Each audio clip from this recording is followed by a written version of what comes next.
New York میں 1994 میں نے 1994 میں اس کو گرینڈ مارشل اس لیے بنایا تھا کہ میں اس کو سکھا سکوں کہ مدینہ ریاست کس کو کہتے ہیں۔ مدینہ ریاست بنانے کے لیے سب سے پہلا اقدام نبی صلی اللہ علیہ وآلہ وسلم نے اپنی ہجرت مکہ سے مدینہ پہلا کام جو پہلا سٹیپ کیا تھا وہ نفاذ قانون قرآن کیا تھا، جو کسی صورت میں عمران خان کو منظور نہیں۔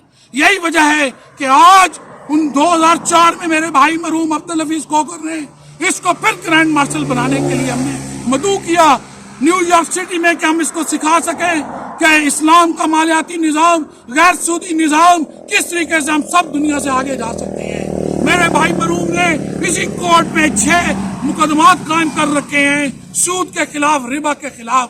تقی عثمانی جو ایجنٹ ہے ویٹیکن کا، جو ایجنٹ ہے روتھ شائلڈ کا، جو ایجنٹ ہے اسٹیٹ بینک پاکستان کے مالک ڈیوڈ روتھ شائلڈ کا، الومناٹی کا، فری میسن کا، اس نے ڈگڈگی بجا کے قوانین قرآن اور سنہ کو چھوڑ کر ان کی مزاربت پر یہودی نظام کو، عیسائی نظام کو زیادہ منافع کے اوپر ہماری چلتی پٹری جو جنرل محمد ضیاء الحق شہید پاک فوج کے جوانوں نے اپنے خون کے نذرانے سے بیت المال کو قائم کیا، لیکن اسی عدالت سپریم کورٹ نے، اسی شیطانی فرعونی سپریم کورٹ عدالت نے اس عظیم کام کو، بیت المال کے پٹری کو چلنے نہیں دیا۔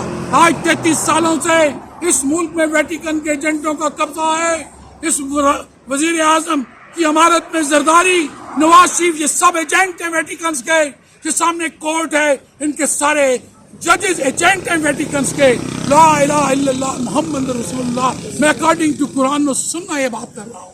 یہ جو پارلیمنٹ ہے، اس کے صوبائی اسمبلی، قومی اسمبلی پارلیمنٹ کے سب کے نکاح ٹوٹ چکے ہیں جب انہوں نے یہ قانون پاس کیا ہے گیز اینڈ لیسبین کا۔ جینڈر کی آڑ میں انہوں نے نادرا کو اجازت دے دی ہے کہ یار عام و خاص قوم لوط بنے۔ لعنت ہے ان سب پر، کس طریقے سے انہوں نے یہ پاس ہونے دیا ہے۔ میں حلفاً قرآن پر ہاتھ رکھ کر کہتا ہوں کہ تمام صوبائی اسمبلی، تمام قومی اسمبلی، تمام پارلیمنٹیرین کے ممبران کے نکاح ٹوٹ چکے ہیں۔ وہ اپنی بیویوں سے اب زنا کر رہے ہیں۔ اگر ممبر ہے تو وہ اپنے خاوند سے زنا کر رہی ہے۔ خدا کا واسطہ ہے، بچو اللہ کے عذاب سے۔ یہ ملک پاکستان لا الہ الا اللہ محمد رسول اللہ کے نام پر بنا ہے، یہ کسی شریعت کے نام پہ نہیں بنا، یہ قانون کے قرآن سے بنا ہے۔